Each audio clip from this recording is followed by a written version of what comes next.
आगे बढ़ेंगे। वित्त मंत्री निर्मला सीतारमण ने राहत पैकेज का ऐलान करते हुए पैदल घर जा रहे प्रवासी मजदूरों के मुद्दों पर विपक्ष को घेरा है। राहुल गांधी की प्रवासी मजदूरों के साथ बैठक, जो उनके साथ बैठे हुए तस्वीरें आई राहुल गांधी की, उस पर वित्त मंत्री निर्मला सीतारमण ने दरअसल तंज कसा है। उन्होंने कहा राहुल गांधी नाटकबाज हैं। निर्मला सीतारमण ने कहा कि हमें नाटकबाज कहा जा रहा है। क्या मजदूरों को रास्ते में बिठाकर बात करना नाटक नहीं है? राहुल के साथ साथ निर्मला सीतारमण ने सोनिया गांधी पर भी वार किया। उन्होंने कहा कि मैं सोनिया गांधी से हाथ जोड़कर अपील करती हूं कि इस मुद्दे पर राजनीति ना करें, जिम्मेदारी के साथ बात करें। वित्त मंत्री ने कहा कि मजदूरों की समस्या हल करने की तरफ बढ़ना चाहिए। उन्होंने ये भी कहा कि मजदूरों के मामले पर राजनीति नहीं होनी चाहिए। क्यों उनके अपने अपने राज्य सरकार जहां भी है और ट्रेन मंगवाएं और माइग्रेंट्स को उसमें बिठाएं और माइग्रेंट्स को इतने सुविधा के साथ, सुविधा काफी नहीं है फिर भी सुविधा के साथ उनके घर तक पहुंचाने के लिए उनके अपने राज्य को, जहां कांग्रेस के सरकार हो या जहां उनके स्नेह पार्टीज हैं, अलायंस पार्टीज हैं, उनके पास बात करके उनके साथ कोऑपरेट करके और ट्रेन मंगवाएं और माइग्रेंट्स को ट्रेन में बिठा करके उनके अपने घर भेजें, ना कि जब वो दुख के साथ पैदल जा रहे हैं उनके टाइम बर्बाद करते हुए उनके पास बैठ करके बातचीत करना। उससे बेहतर होगा उनके साथ पैदल जा करके उनके बच्चे को, उनके सूटकेस को साथ कैरी करके बात करते चलते। कांग्रेस पार्टी बोलते हैं ये ड्रामाबाज हर दिन। मैं अभी उन्हीं के शब्दों को उपयोग करना चाहती हूं। ड्रामाबाज है।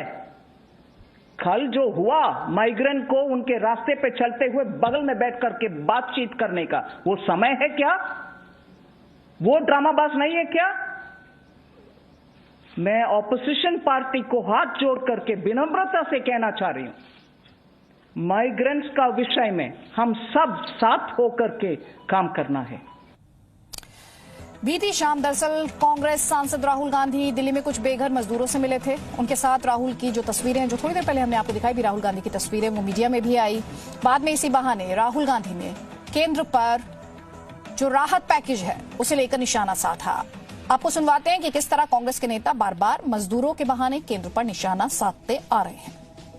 जो माइग्रेंट सड़क पे चल रहा है उसे कर्ज की जरूरत नहीं है, उसे जेब में पैसे की जरूरत है। जो किसान तड़प रहा है उसको कर्ज की जरूरत नहीं है, उसे पैसे की जरूरत है, और पैसे की कोई कमी नहीं है।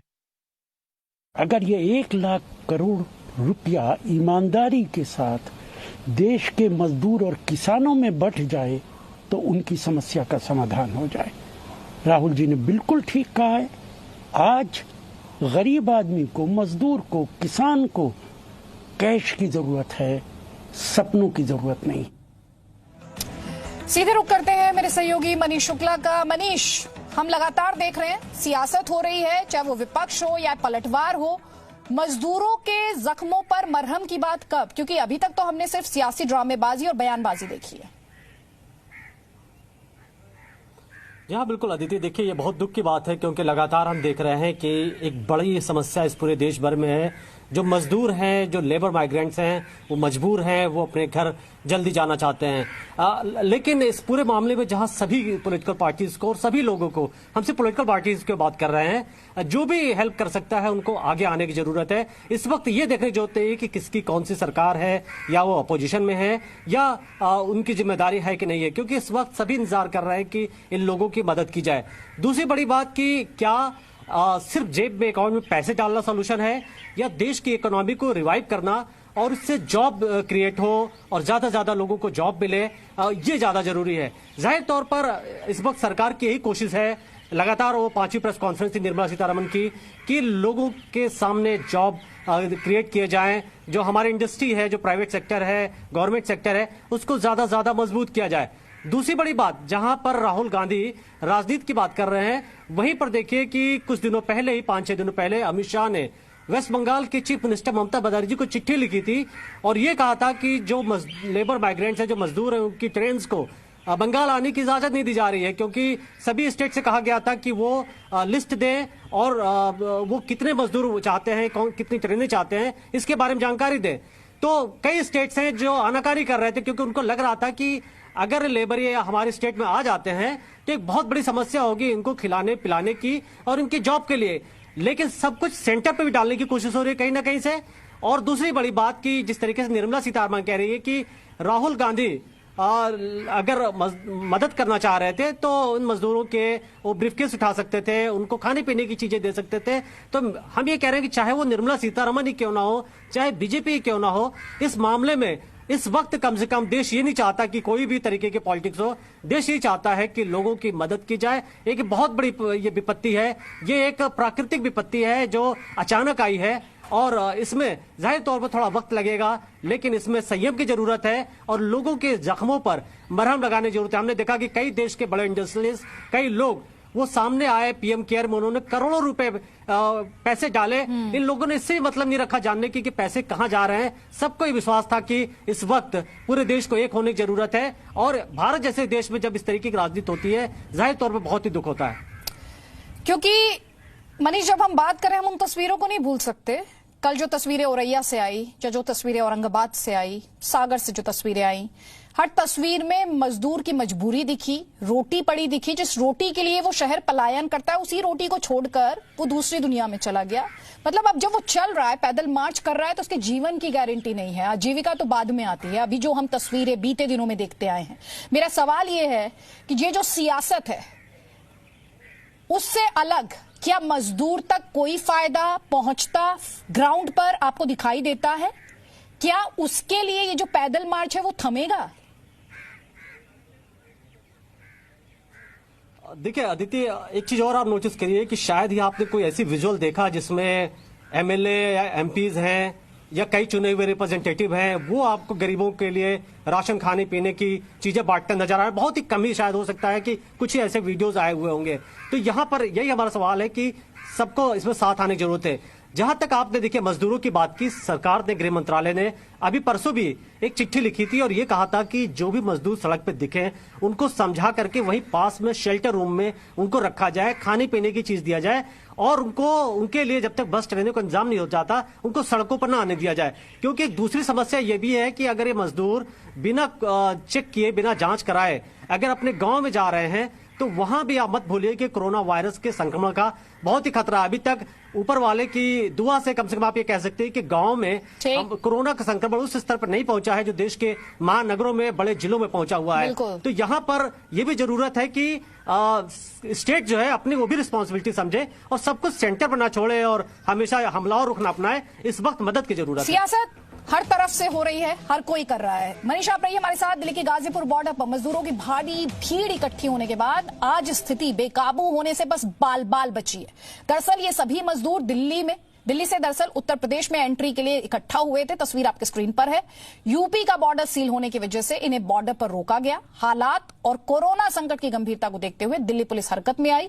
इन मजदूरों को डीटीसी बसों का इंतजाम किया गया, स्क्रीनिंग सेंटर भिजवाया गया। स्क्रीनिंग के बाद सरकार इन लोगों को इनके घर पहुंचने का इंतजाम कर सकती है। पहले मेरी सहयोगी रूफी जैदी की रिपोर्ट देखें आप कि क्या कुछ हुआ है।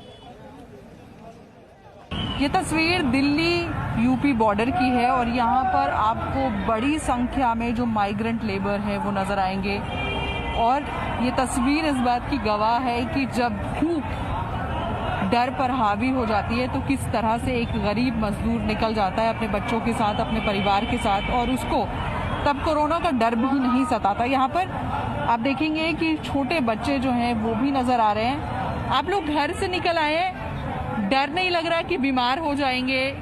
कैसे जाएंगे और कहाँ जाना है आप? घर से तो निकले ही आए हैं, अब जैसे जाएंगे वैसे चले जाएंगे घर पे। कहाँ से आए हैं आप? रामपुर से। और कहाँ जाना है आप? रामपुर जिले से जाना है और निकले हैं दिल्ली से। उत्तम। आपको डर नहीं लग रहा? 2 बच्चे हैं साथ में छोटे, क्या ऐसी मजबूरी थी कि आप बाहर आए? क्या करें, कमरा पे भी खाने को नहीं है तो क्या करें? खाने को नहीं है, बच्चे को दूध भी कहाँ से पिलाएंगे? सोच रहे हैं कैसे भी निकल जाएंगे पैदल, पैसा भी नहीं है किराए को, तो निकलना तो है ही। जब भूख लगती है तो कोरोना का डर भी दूर हो जाता है। हाँ, जब भूख लगेगी तो कुछ ना कुछ तो करना ही पड़ेगा। कहाँ से आए भैया और कहाँ जाना है? हम लोग हरियाणा से आए हैं और बिहार जाना चाहते हैं। पैदल चले जाएंगे? पैदल चले ही जाएंगे। देखिए आपने मास्क भी नहीं लगाया है, कोरोना इतना फैला हुआ है, डर नहीं लगता?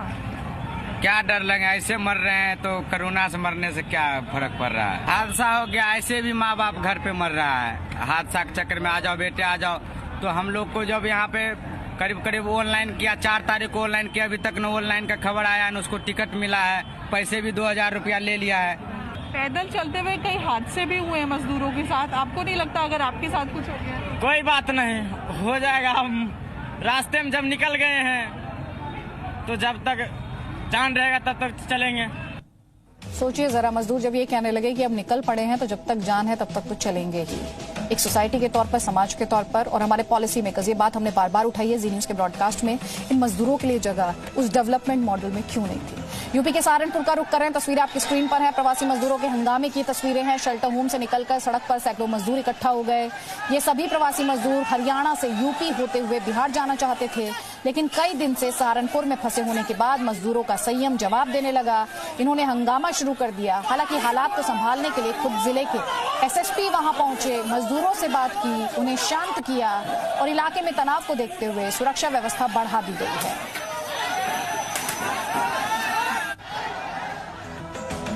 मध्य प्रदेश के रीवा से भी आज मजदूरों की बेबसी की ऐसी ही तस्वीरें आई हैं। यहां मध्य प्रदेश से अपने घर उत्तर प्रदेश में एंट्री लेना चाहते थे मजदूर, भारी भीड़ उनकी थी, पुलिस ने उन पर लाठीचार्ज कर दिया। पुलिस के मजदूरों पर लाठीचार्ज की एक और वजह मजदूरों का हंगामा भी रहा। ये मजदूर प्रशासन द्वारा भोजन की व्यवस्था नहीं होने पर हंगामा कर रहे थे। ये सभी प्रवासी मजदूर मध्य प्रदेश और उत्तर प्रदेश के चाकघाट बॉर्डर पर जमा थे। यूपी के प्रयागराज बॉर्डर पर बाहर राज्यों से आने वाले लोगों की एंट्री पर रोक है। तो देख सोचिए जरा, ये तस्वीरें थम नहीं रही हैं। कभी औरैया से मजदूरों की मौत की खबर आती है, कभी सागर से, उससे पहले औरंगाबाद, और लगातार उनका प्रोटेस्ट भी जारी है और पैदल मार्च भी जारी है। एक छोटे से ब्रेक के लिए यहाँ पर रुक रहे हैं, चल लौटेंगे, आप रहिए हमारे साथ।